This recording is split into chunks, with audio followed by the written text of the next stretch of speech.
soal hadis yang intinya menyebutkan bahwa membunuh cicak atau tokek mendapat pahala, baik sekali pukulan, 2 kali sampai 4 kali. Karena jika memang seperti itu terlihat kejam menurut saya. Masya Allah. Bagaimana Ustaz? Teman-teman sekalian, persoalan sebelum masuk ke cicak dia. Ya, sebelum masuk ke cicak. Ada di hadis Muslim nomor hadis 2238 riwayat Sa'ad bin Abi Waqqas, termasuk nanti di Al-Bukhari nomor hadis 3359 riwayatnya Ummu Syuraik. Sebelum masuk ke persoalan cicak, Anda mesti pahami dulu hikmah Allah ketika menciptakan sesuatu makhluk apapun itu terdiri setidaknya dari 3 hal. 3 hal. Yang pertama, ada ujian kemaslahatan. Di makhluk itu dicipta supaya kita mengambil maslahat kebaikannya aja dari situ. Seperti saat Allah menciptakan lebah misalnya. Allah ciptakan lebah, ya. Ketika diciptakan kan buat supaya kita ngambil madunya kan. Madunya ambil, Masya Allah, antum nggak pernah persoalkan lebahnya.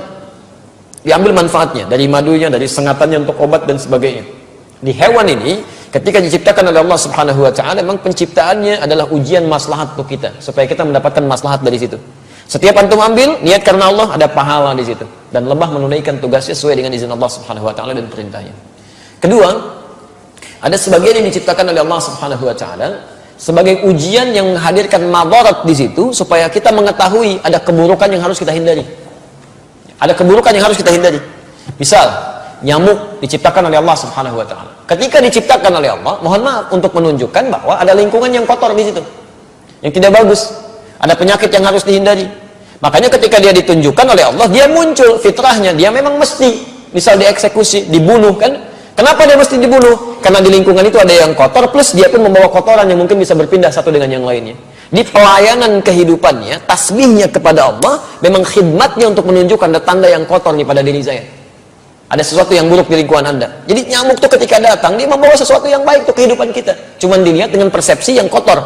Ini ada ujian madarat maksud kita. Ya. Ini ada yang kotor, yang gak bagus. Kita bunuh nyamuk di situ, menghilangkan kotoran yang ada di dalamnya. Tapi diciptakan oleh Allah untuk menandakan ada sesuatu yang harus kita hindari untuk kebaikan kita. Makanya ketika Allah menciptakan nyamuk ataupun lalat, ya Masya Allah turun ayat di situ. Quran surah kedua Al-Baqarah ayat 26, posisi paling kanan dari tengah sampai dengan ke bawah. Innallaha la yastahi an yadhriba mathalan ma ba'udatan fama fawqaha. Allah itu enggak pernah punya rasa malu kalaupun harus membuat perumpamaan dengan menciptakan nyamuk, karena di balik itu pasti ada kebaikan maslahat untuk kita. Jadi kenapa antum enggak pernah tanyakan? Kenapa enggak tega membunuh nyamuk? Kenapa enggak mengatakan kejam membunuh nyamuk? Jadi persoalannya bukan bunuh atau tidak bunuh, itu ada ujian bagi kita yang menampilkan madarat di situ yang harus kita kemudian hilangkan. Kalau Allah nggak tampakkan, maka bahaya untuk kehidupan kita. Termasuk cicak. Cicak masuk pada ujian madarat di samping ujian keimanan. Ya, ada madarat. Bukankah ketika cicak datang menandakan bahwa banyak kotoran yang ada di situ?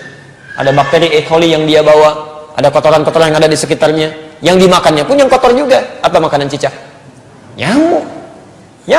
Jadi ini menandakan bahwa ketika cicak hadir itu dia diciptakan oleh Allah, bukan diciptakan untuk dibunuh, diciptakan untuk menandakan ada madarat di sekitaran itu dengan kotoran-kotoran. Makanya diciptakan oleh Allah untuk menunjukkan dia ada yang kotor, ada yang gak bagus, termasuk dirinya sendiri. Maka Nabi menyampaikan riwayat Sa'ad bin Abi Waqqas, ya, qala anna Nabiy sallallahu alaihi wasallam, bahwa Nabi sallallahu alaihi wasallam amara qatlal waza', memerintahkan untuk membunuh cicak dan ada pahala di situ. Bunuhnya cicak itu seperti kita membunuh nyamuk, untuk menunjukkan ada kotoran-kotoran di situ yang hikmahnya harus kita jauhkan. Memang diciptakan dia untuk menunjukkan itu, nah harus dibunuh dia. Harus dibunuh. Ketika Anda bunuh itu bukan cuma ada pahala di situ, tapi menghilangkan keburukan-keburukan yang mungkin muncul. Termasuk di situ mengusir keadaan-keadaan jin, karena jin senang di tempat yang kotor. Makanya saya bisa katakan kalau ada cicak tuh beberapa tempat, itu jin biasanya ada juga di situ. Karena senang di tempat-tempat yang kotor. Ya, senang di tempat-tempat yang kotor. Jelas di sini? Wasanna bi fuwaisiqa, dan Nabi menyebutnya dengan hewan fasik kecil. Hewan fasik kecil. Selain membawa kotoran, dia pernah juga meniup-niup api yang sedang membakar Nabi Ibrahim supaya semakin menyala. Ya, diharapkan menjadi dingin dan teduh, ini malah ditiup-tiup oleh hewan ini. Makanya ketika Anda membunuhnya, bukan cuma menghilangkan kotoran, tapi plus ada pahala di situ. Pahalanya di situ dengan sekali pukul ada 100 kebaikan, ya kan? Berdasarkan hadis riwayat Al-Bukhari dari Ummu Syuraik nomor hadis 3359. Dan terbunuhnya cicak itu menghadirkan bagusnya kebaikan-kebaikan dengan menghilangkan kotoran yang ada di dalamnya. Jelas di sini? Di antum pahami dulu ini hikmahnya. Kalau nggak paham hikmahnya, Masya Allah nanti muncul macam-macam. Wah ini kan melanggar hak asasi kehewanan misalnya kan. Masya Allah, ada macam-macam lah. Nyamuk kan tuh nggak bilang gitu. Nyamuk kan sama aja. Kenapa nggak bilang antum nyamuk kejam? Yang membunuh nyamuk kejam, bunuh lalat kejam dan sebagainya. Kalau di nyamuk ada kotoran, cicak juga ada kotoran. Ya, jadi sama aja sebetulnya. Ini yang kedua gambaran keimanan kita untuk mengikuti petunjuk syariat. Ada yang ketiga, ujian yang sifatnya penunjukan karakter. Penunjukan karakter. Misal saat Allah menciptakan monyet, gitu kan? Nah, di Quran surah kedua ayat 65. Ya, lihat kalimatnya. Monyet diciptakan untuk menunjukkan karakter yang muncul pada masyarakat Yahudi. Ya, lihat. Wa qulna kunu qiradatan khasiin. Ya, kami katakan, jadilah kalian kera-kera yang dihinakan. Kera-kera yang dihinakan. Kenapa Yahudi dikutuk menjadi kera? Kami pernah punya kajian tafsir di Tripoli. Saya mintakan murid-murid kami pada saat itu untuk praktek langsung di kebun binatang. Dan kita pernah ujikan juga di sini dengan sebagian teman-teman di Kiai. Jadi kita praktek tafsir ke kebun binatang, dibagi kelompok, keluarkan semua ayat-ayat di Quran yang terdapat kata binatang di situ. Ada monyet, ada misalnya maaf unta, ada gajah, ada macam-macam. Terus kita bikin kelompok. Ini kelompok unta, kelompok gajah, kelompok monyet, macam-macam. Analisis. Apa keistimewaan dan keunikan hewan-hewan ini? Dan presentasikan. Saya langsung saja, begitu ada kelompok monyet presentasi, dia sampaikan, Ustaz, ketika kami lemparkan kera itu dengan satu makan, dia tangkap dengan tangan kanannya begini. Kemudian kami lempar lagi, dia tangkap dengan kirinya begini. Lempar lagi, tangkap dengan kakinya dia begini. Lempar lagi kaki yang satunya lagi. Begitu ada kawanan lain masuk ke situ, dia akan usir, nggak boleh. Tapi kalau dia sudah nggak suka dengan makanan dia akan datang ke tempat yang lain, dia obrak-abrik tempat itu tuh. Mirip kejadian dengan yang sekarang itu. Ya, dia ambil ini, ambil itu, monopoli ini, monopoli itu, bikin orang lain bangkrut macam-macam dan sebagainya. Begitu sudah nggak suka masuk ke satu tempat, yang di situ suruh keluar semua. Sama kan, menunjukkan karakter.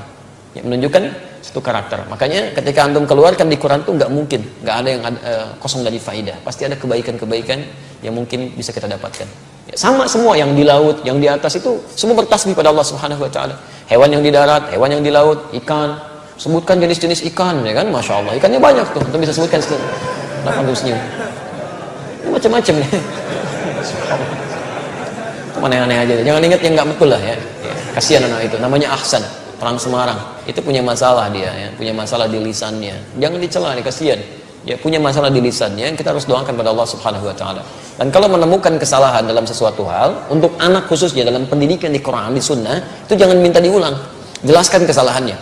Man ra'a minkum munkaran falyughayyir bi yadihi aw bi lisani. Jadi kalau anak salah misalnya, coba sebutkan jenis-jenis nama ikan paus. Bukan ya, itu bukan paus. Kalau kamu sebutkan paus, itu tuh paus tuh paus, ya kan? Nah, ikan tuh harusnya paus. Paus, seketika sampaikan, bukan paus ya, paus. Maka dia mulai berkata, oh iya, paus. Langsung benarkan. Ya jangan minta diulang. Ulangi.